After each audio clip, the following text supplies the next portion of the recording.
ईशा, तुझ्या पर्स मध्ये 2 डबे राहतील का ग? नाही ग. बर, मग याला वेगळी पिशवी देते. पण कसले आहेत 2 डबे? अगं विक्रांत सर आले होते ना, तेव्हा पोळीचा लाडू त्यांनी खाल्ला होता. फोडणीची पोळी खाल्ली नव्हती, ती आज केली तर घेऊन जा त्यांच्यासाठी. नको आई, मला एकच डबा दे माझा. अहो ऐकलं का, ही चक्क नाही म्हणतीये. असं काय, ने ना फोडणीची पोळी, त्यांना आवडेल. काय झालं? बाबा ते अहो तिच्या ऑफिस मधली ती सपना, तिच्यामुळे स्टेपलरची पिन लागली हिला. फार दुखतंय का ग? नाही आई. बरं येते मी. येते बाबा. हा, सांभाळून जा बाळा. हो. नीट जा ग. हिमकर, हा आता तुम्हीच घेऊन जा डबा. मला कळत नाही डबा न घेता कशी केली. तू नको ग फारसा विचार करत बसू. देतो डबा इकडं. तसं नाही हो, मला शंका येते ईशा आणि विक्रांत सरांचं काही बिनसलं नसेल ना.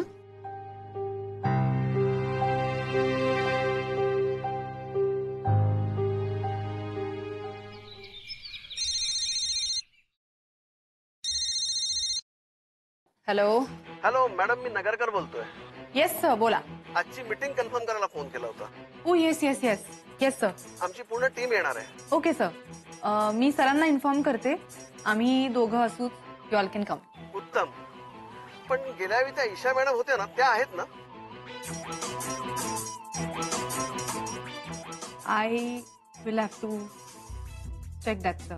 मॅडम त्या आहेत की नाही मला नक्की सांगा, तरच आपण आजची मीटिंग कन्फर्म करूया. गेल्या वेळी त्यांनी जे प्रेझेंटेशन केलेलं ते फार इम्प्रेसिव्ह होतं. ते असणं फार गरजेचं आहे. Hello hello. Yes sir. नाही, मी विचारत होतो त्या ईशा मॅडम आज असतील ना? येस. Wow, great. मग आपली आजची meeting confirm. Yes, it's confirm. Okay.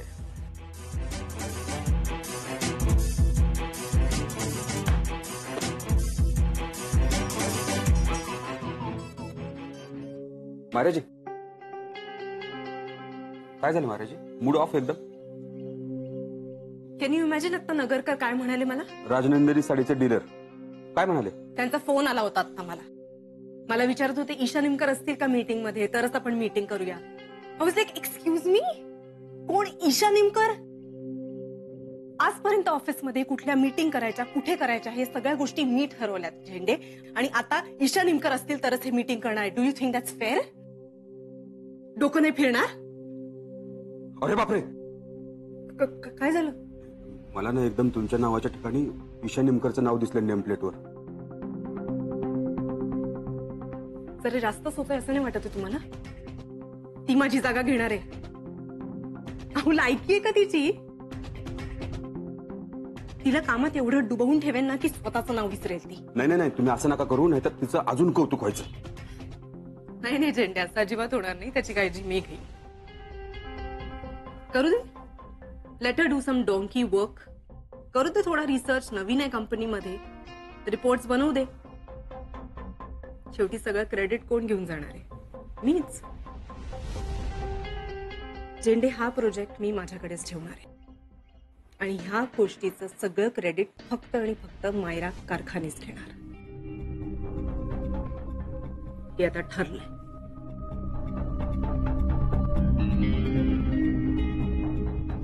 Over confidence not good मायराजी.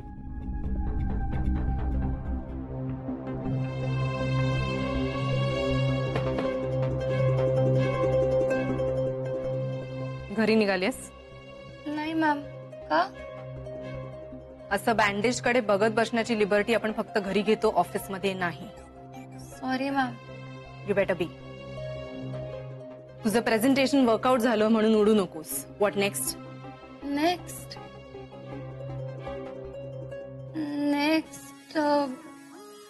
Wow. Rajnandini फॅब्रिकची स्पेशालिटी काय आहे ईशा? स्पेशालिटी नक्की नाही माहिती, पण फॅब्रिक सॉफ्ट आहे. सुपर्ब. खूप छान. किती वर्षांपासून आपण आहोत मार्केटमध्ये? मॅम नक्की नाही माहिती, पण नक्की काय माहितीये मग ईशा? बसून काय करत होतीस तू? या सगळ्या गोष्टी तुला आता सांगायला पाहिजेत का? राजनंदिनीची हिस्ट्री काय आहे, ते मार्केटमध्ये कोणी आणलं, who is the maker of it, हे सगळं रिसर्च कोण करणार आहे? मी.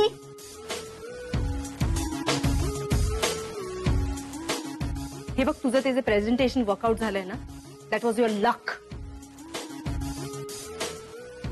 आता पुढे जर तुला डीलर्स कडनं शिव्या खायच्या नसतील तर डू द रिसर्च. बसून जाऊ नकोस. Yes ma'am. Don't look at my face. Get back. Yes ma'am. Stupid.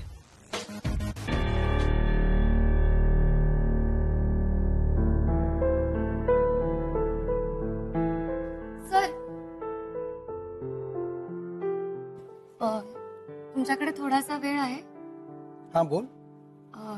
Sir actually Myra मॅडमने मला राजनंदिनी साडीविषयी रिसर्च करायला सांगितलंय, तर त्याच संदर्भात काही प्रश्न आहेत माझे.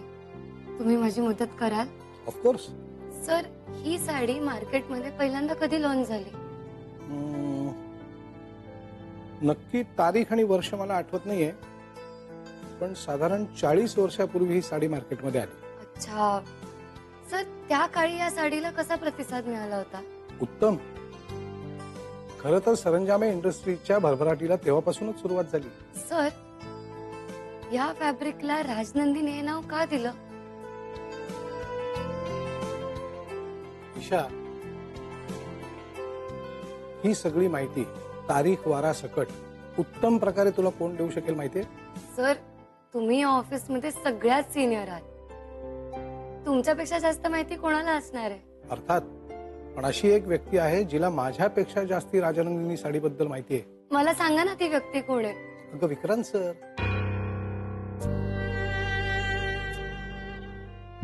विक्रांत सर.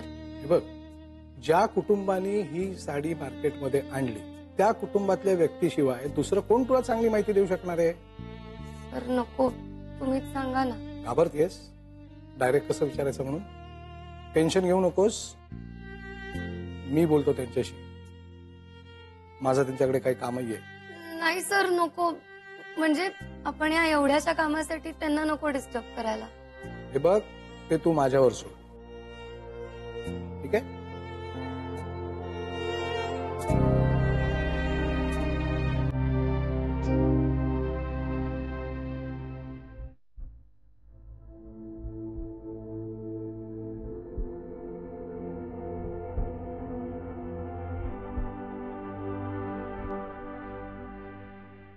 मैं कमी सर.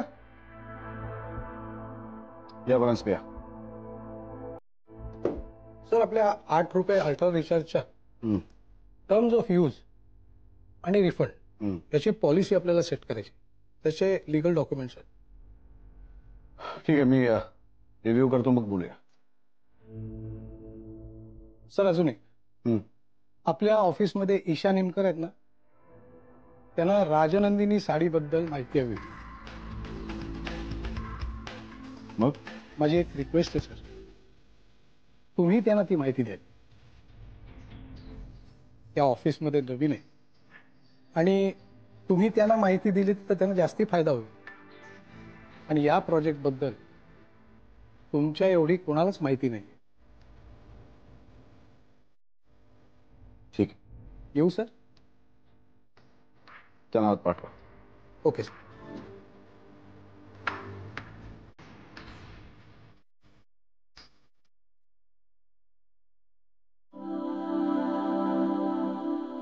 ईशा, विक्रांत सरांनी तुला केबिन मध्ये बोलवलं. विक्रांत सरांनी?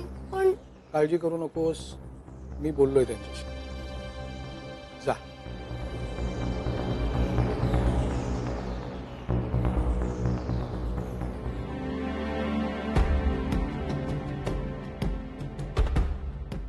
सर येऊ?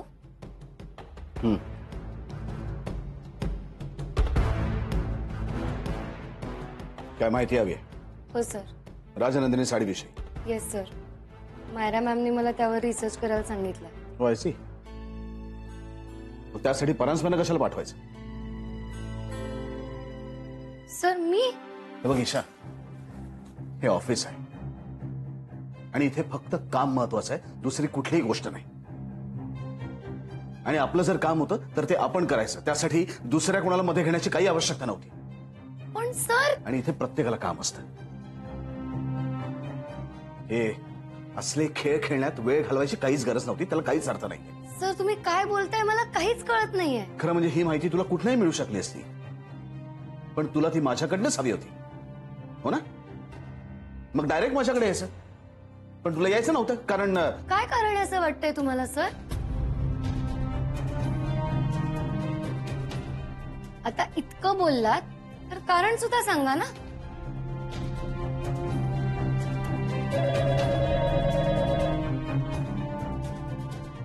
Hello sir. हा, सर डीलर झालेत ऍक्शन प्लॅन मीटिंग साठी. पाठवून दे त्यांना आत. Okay sir. You may go now.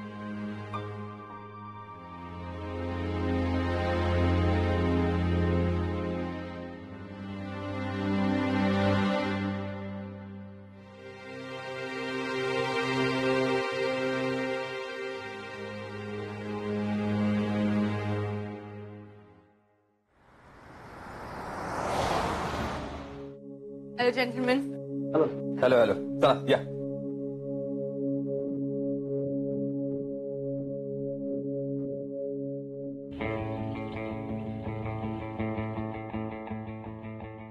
Sir या या. हॅलो. या, welcome. Thank you. Have a seat. Hello. Welcome. Sir. या, वेलकम. या, बस प्लीज बसा.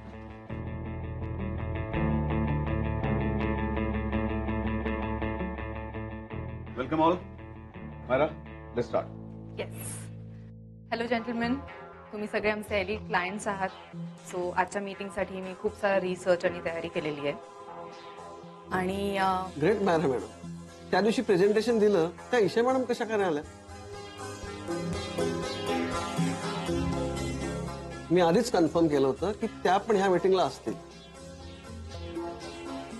त्यांना सर्वसामान्य लोकांच्या मेंटॅलिटी खूप चांगल्या माहिती आहे. आणि आपल्या साड्या बी त्याच लोकांमध्ये जास्ती खपतात.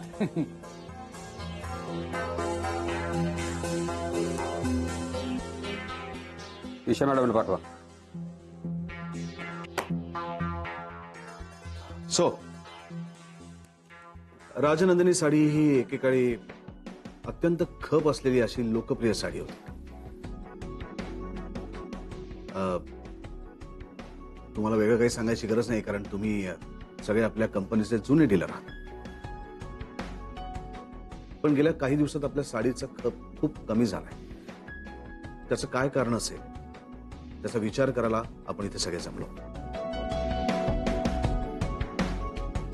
साड्यांमध्ये नवीन व्हरायटी येत आहेत, डिझायनर साड्या येत आहेत, मार्केटचा ट्रेंड चेंज झालाय. या सगळ्या गोष्टी जरी मान्य असल्या तरी सुद्धा आपण असं काय करू शकतो की जे केल्यामुळे 20 वर्षांपूर्वी जी क्रेज राजनंदिनी साडीला होती तीच क्रेज पुन्हा एकदा निर्माण होईल.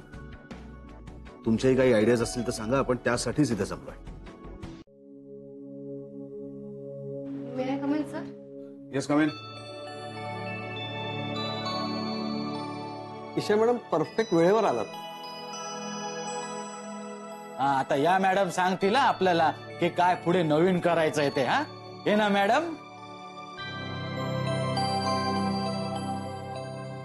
ईशा मॅडम, आईच्या साड्यांचे ड्रेस बनवायची मागच्या वेळची तुमची आयडिया एकदम जबरदस्त होती. I mean emotional and practical.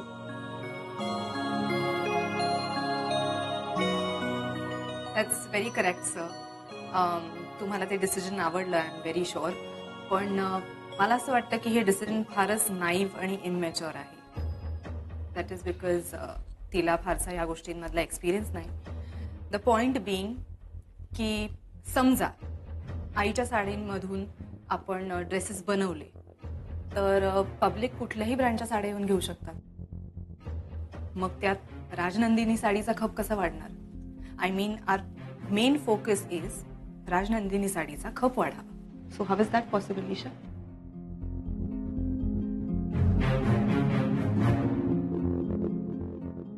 बोलो नाही ईशा मॅडम, तुमचा यावर विचार काय?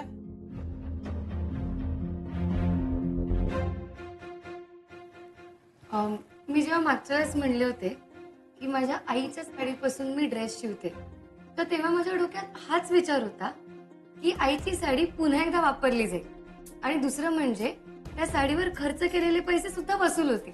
बरोबर, कारण सर्वसामान्य लोक खूप विचार करून पैसा खर्च करतात. करेक्ट. पण आता आपल्याला फोकस हा राजनंदिनी साडीवर करायचा आहे, राईट? त्याच्यामुळे मला असं वाटतं की आपण आपल्या कस्टमर्सला एक ऑफर द्यायला पाहिजे.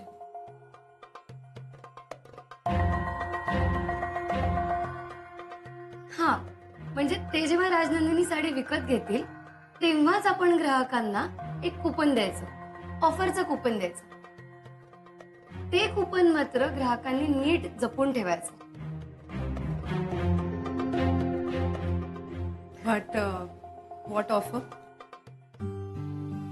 तर ऑफर अशी द्यायची की तुम्ही राजनंदिनी साडी विकत घ्या आणि त्यानंतर तुम्हाला जेव्हा वाटेल की आता ह्या साडीचा ड्रेस शिवायचा आहे तेव्हा तुम्ही ते कुपन घेऊन तुम्ही ज्या दुकानातून साडी विकत घेतलीत त्या दुकानात यायचं.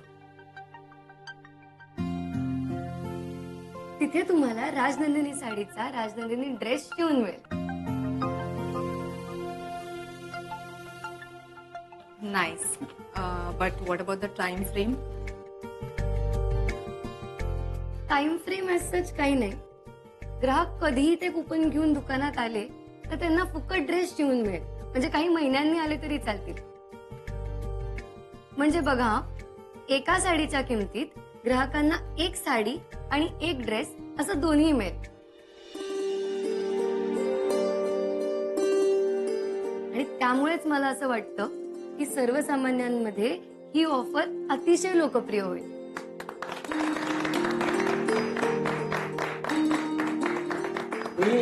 Brilliant idea. कमाल की लडकी आहे, कमाल की. विक्रांत साहेब, यामुळे राजनंदिनी साडीचा 20 वर्षांपूर्वीचा खप परत येतो की नाही ते बघा. आपण साड्यांच्या दुकानात सर्वे करूया, काय म्हणता नगरकर? हो, सर्वेचा रिपोर्ट घेऊन मग पुढची स्टेप करू. काय म्हणता विक्रांत सर? आणि तुम्हाला जर ईशाची आयडिया इतकी आवडली तर तिला सुद्धा तुमच्या बरोबर घेऊन जा. काय सांगताय सर? आम्ही घेऊन जाऊ शकतो ईशा मॅडमना? ऑफकोर्स, ऑफकोर्स तिला तुम्ही घेऊन जाऊ शकता. मग ठरलं तर आम्ही वेगवेगळ्या दुकानांमध्ये सर्वे करू, मग त्याचा रिपोर्ट बनवू. त्यामुळे राजनंदिनी साडीची आताची काय परिस्थिती आहे ते आम्हाला एक्झॅक्टली कळेल. मग आपल्याला ऑफरचं फायनल करता येईल. मग ईशा मॅडम उद्यापासून आमच्यावर 4 दिवस फील्डवर येतील. 4 दिवस? हो सर. पण इतके दिवस सर्वेला कशाला लागतात? सर, वेगवेगळ्या एरियामध्ये जाऊन शॉप व्हिजिट करायची म्हणजे इतके दिवस लागणारच.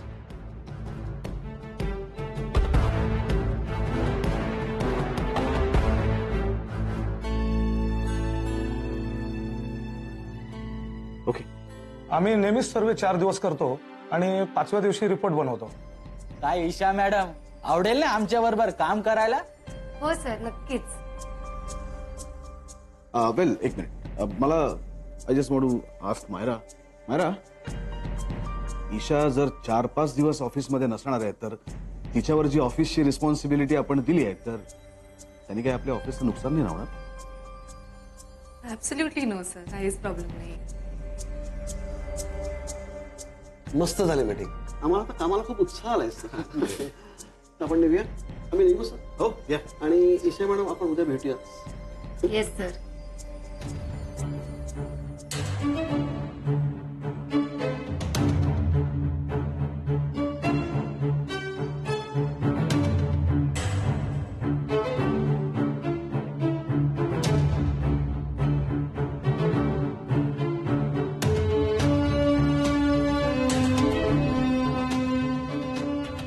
थँक्यू सो मच सर, मला ही ऑपॉर्च्युनिटी दिल्याबद्दल.